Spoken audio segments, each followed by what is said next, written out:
The Moondrop Dark Saber. Let's talk about it. The Dark Saber, a $799 IEM that's double dynamic driver, 8 BAs from Moondrop. This was sent to me out by Apos Audio, and I want to say thank you to them for allowing me the opportunity to review and demo this IEM. It's a great experience working with them. Let's start by talking about the build quality. The box kind of has an angsty waifu, but what you'll notice is that this box is kind of done backwards. Like you would think when you would turn it around, this would be the front, but it's a little bit backwards in that regards. Has a graph on the back and, kind of a pale looking sad waifu with the sword. There you go. It has a nice selection of tips, an airplane adapter, which I don't think is necessary, but nice. And it has a 3.5 and 4.4 for those who need it. In the case itself, it has little booties to put your IEMs in, which is nice. The case itself feels fine, but it's basically the same case used on the Moondrop Blessing 2 Dusk. As far as the shells go, the shells are clear. I like the look of the shells, but there has been some QC problems with this IEM, so I would be very careful if you do purchase this IEM, because there have been a few people that have dropped theirs, but who knows what the exact circumstances are. But you'll notice it is kind of a little bit of a bulbous shell. It's a little bit wide. I kind of like the look of it. I like the shell. I like the design. It fits in ear well. Maybe not super well, but it's not a bad fitting IEM, and I like the faceplate. Again, they used the same one on the Dusk that came out, about 6 months ago, and I think they kind of liked the design and mixed it up a little bit with the Dusk, but the Dusk is less than half the price of this IEM. The cable is fair. It is a nice looking, nice feeling cable. It feels a lot like the cable you get with the Aria 2, maybe a little bit better, but not noticeably different to me. I like this cable and I think it does a good job. Like, you can unscrew the end of it here and you can put on a 3.5 as well if you want. The cable feels nice in hand, and the fact you get a swappable termination is always a positive thing that I like, and I can't really fault them for the cable and don't think there's a massive problem with this cable in general.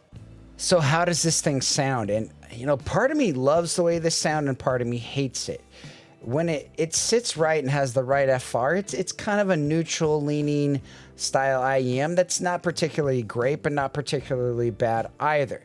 The problem that this exists is that when you have cheaper IEMs that can beat this or not do something unique in the market, it automatically was going to get scrutinized by many people. This is that kind of a thing where, like, it lacks something special. Its bass is kind of weird and pillowy, and it's a little bit poofy and too boomy. Its mids are crisp and nice, but a little bit shouty and a little bit overly energetic. Its air and treble is not bad on some tracks, but on other tracks, it really becomes almost borderline offensive.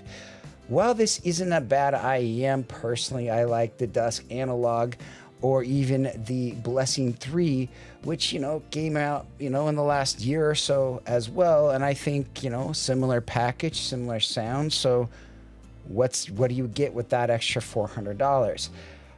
To be honest, I'm not sure. And that's kind of what I want to say first off with this review, talking about the sound, that I don't particularly find this a special sounding IEM, but it's not bad, but it doesn't feel like it has great technicalities and lies a little bit below the Blessing 3 and the Critical Moondrop Blessing 2 Dusk. And that's a problem for an IEM of this cost. Let's start by looking at some graphs and we'll kind of go from there. Now, before we get too deep, I wanted to show you that you can buy the Moondrop free DSP headphone cable, which is only, $30, and it has a DSP on the end, so it works as a DAC and a cable, and it feels really nice and feels good. This is kind of something to note, that cable they're using isn't too expensive, and you can get this cable for that price. If you look at the Aria, if you look at the cable, it's basically the same cable as the Aria 2. A similar case. I think the one on the Dark Saber is better. But when you look at, oftentimes you can find the Aria 2 on sale for $70 used, or B stock, or what comes sale time here on 11/11 this year, you're definitely going to see this IEM on sale. So the packaging in itself is the same that's used in an IEM. That's what basically a tenth of the cost, which is problematic. So we look at the graph. You notice something. Has a decent base shelf. It's a fine base shelf, and it has a fine FR curve. But the problem was never the frequency response of the Dark Saber. It's about the little things, the minor details, the exceptionalness, the things that really stand out. And that's kind of the problem with the Dark Saber. It's not that it's bad, it's just that when you're a company that does a lot of IEMs that are similarly tuned, they need to stand out. They need to be unique. They need to be different. They need to hold either value, either in the accessories and in the design, or they need to show value in the uniqueness and quality of that sound. And the Dark Saber kind of fails in that regards. All right, so we look at the Blessing 3. Very similar FR. You'll notice it in green. For some reason, I didn't mind the Blessing 3. I think a part of it was expectations, but I just felt like it was something that I could kind of groove with and jam with. And it didn't have any moments that were like almost kill moments where like I just wanted to put it down. It was just a really nice, smooth listen. Whereas the Dark Saber would kind of almost wig out at certain times. Like its bass would get really poofy and strange. Its air would be a little bit displaced. And that was kind of the problem, is like every once in a while I would have some weird songs and its bass dynamics don't really feel exactly there. Whereas something like the Blessing 3, it's just fantastic and just has kind of a nice, smooth, easy body, nice, easy listen. And that's kind of where I personally would go for my listening experience. If you look at the Aria 2, the Aria 2 is a little bit less in some of these areas up here, which isn't too much, has a little bit more of that lower mid-range area, which I personally like. And, as far as a value proposition goes, I think the Aria 2 sounds a little bit better than the Dark Saber, which is kind of embarrassing to say. And I think their packaging, like we saw earlier, that they're basically the same, and that's kind of hard to justify. Again, I'm not saying not to buy the Dark Saber. I'm just saying after my experiences with it, I just wasn't overly impressed and feel like you have other options in Moondrop's own arsenal to go after. Another one to look at is the variations. I feel like the variations just had better air and extension and just kind of sounded better. It was fun. It had just a slight bit more bass, and it just did vocals really well. I think the variations is a better sounding IEM and a little bit more cohesive. Again, the Dark Saber is not a bad IEM. Like if you own the Dark Saber and you're watching my video to think, hey, does Jay just hate the Dark Saber? I don't hate it. I just don't find it a great value when you have stuff like the variations that'll come out, like the the variations in the Blessing 3, I think are so close that it doesn't necessarily warrant that extra cost, and that's my concern. Another one to look at is even the OG older Blessing 2 Dusk. You'll notice they're very similar. I mean, it has a little bit less of that treble, a little bit more bass. It's a little bit more kind of warmer tilted. That's kind of something that I personally would like, is just a little bit less of that presence region and a little bit more bass in general. And I think that's kind of what a lot of people are tuning towards. Another one to look at, and these came out about the same time, was the Dunu Mirai. And notice how much more bass the Mirai has. I think the Dark Saber is more comfortable. I think the Dunu Mirai does have nozzle length problems, and it is a really bulbous shell. But if you look at that tuning, it's just a little bit more refined in that presence region.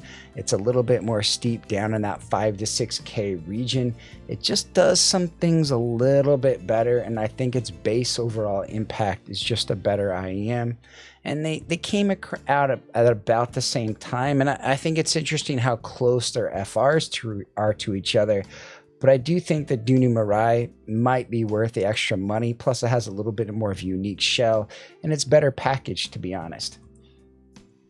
Another one to look at, this is my favorite IEM, is the Annihilator. And the Annihilator, you'll notice it just has a little bit more refined tuning, has a little bit more special sauce in the upper air.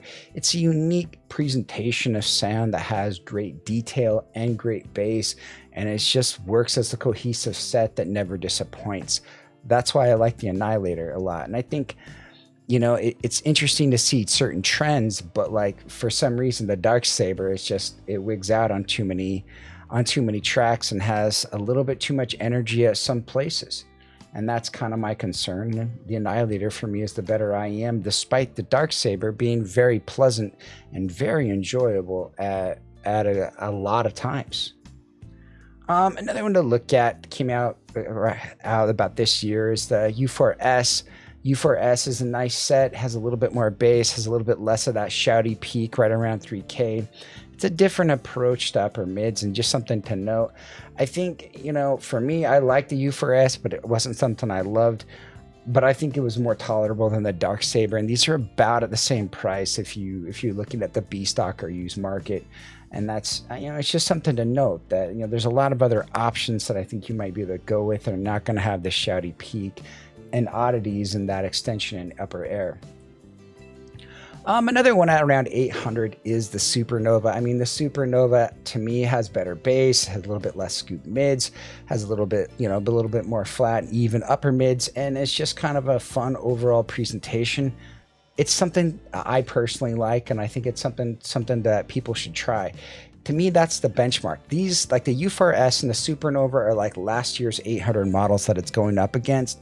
And when you have an IEM that's already a year old and it's already not competing with the other stuff that's right around that price with the Dunu Mirai and the Supernova, I think that's something to kind of question and kind of consider.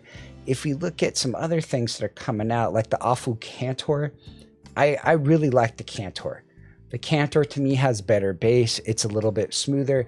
There is some peaks in the upper air and that, that mid kind of treble region, which some people might be sensitive to. But I think, to me, the Cantor at that price point is a prettier IEM. It's better packaged. It has a lot of good things going on where it's hard for me to recommend, if you're really after, and that's your max budget, I think the Cantor to me is the one to go for. If with this similar style tuning with a little bit less shout and kind of hyperbolic upper mids for me, it just feels like cartoony and a little bit too bright and just not as fun as I would want it to be. Another one to think about is you can even go cheaper and get something like the High Senior Mega 5 EST.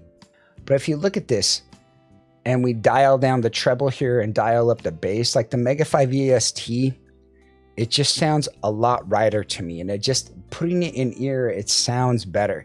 It sounds like an IEM that should cost a lot of money. And it's a great, beautiful IEM with a lot of options that you can even get it customized pretty easily for a cheaper price than this.